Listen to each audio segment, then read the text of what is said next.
Dawn breaks on the Tigris, and within a single seed, a city waits.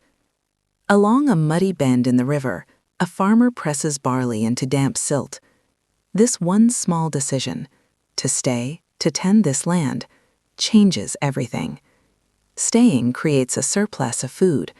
Surplus feeds specialists, and specialists raise walls, build temples, and scratch signs into clay that harden into the first written words.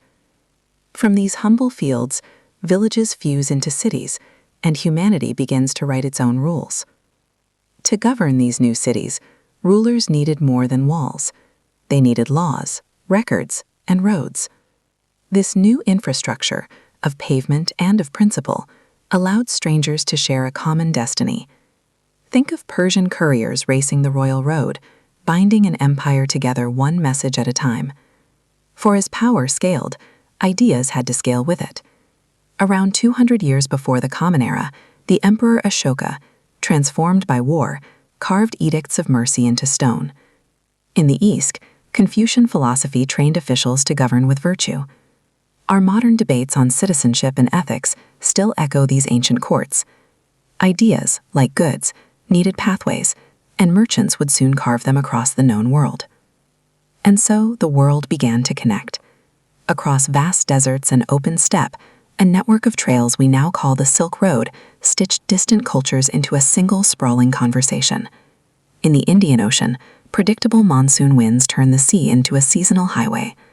Along these routes traveled not just silk and spices, but world-changing ideas, paper, the compass, new faiths. But these paths also carried unseen travelers, microbes, and migrants. When a supply chain falters or a virus crosses borders today, we are feeling the echo of these first global connections. Soon, new sails and bolder ambitions would carry this network across the one frontier left, the great oceans. The sting of salt, the groan of sails. And suddenly, oceans become highways. The hemispheres touch.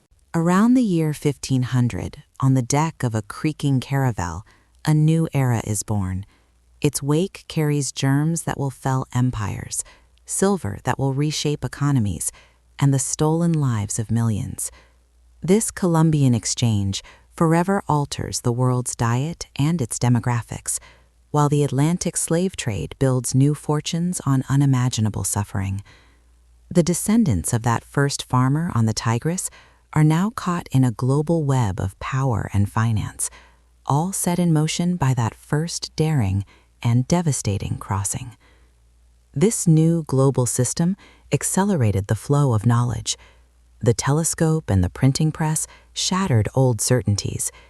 Enlightenment ideals whispered a radical new thought that people could rule themselves. Revolutions toppled crowns.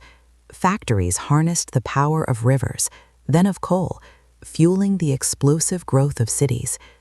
The same logic that filled a plantation ledger now powered a city's electrical grid, a logic of fossil energy, global finance, and relentless efficiency. The world was not just connected, it was intertwined, bound together by imperial ambition and the unceasing rhythm of the machine. By 1945, 2 world wars revealed the terrifying cost of this new global system. In their wake, empires crumbled and new nations were born. A nuclear standoff in 1962 brought humanity to the brink, forcing us to build new institutions to manage our own destructive power. Then the digital revolution connected us at the speed of light.